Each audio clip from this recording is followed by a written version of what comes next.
ప్రభునందు మాకు అత్యంత ప్రియులైన దేవుని ప్రజలందరికీ ఈ ఉదయకాల శుభములు తెలియజేయుచున్నాను.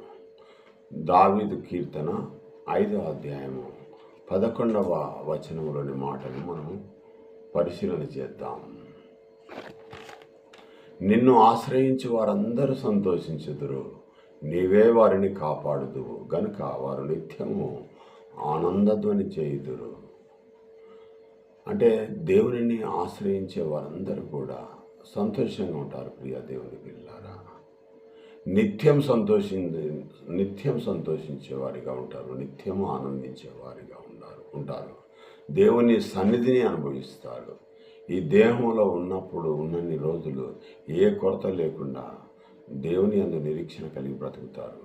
ఈ దేహాన్ని వదిలిన తర్వాత పరలోకంలో నిత్య జీవాన్ని అనుభవిస్తారు. దేవునితో కూడా, యేసుక్రీస్తుతో కూడా.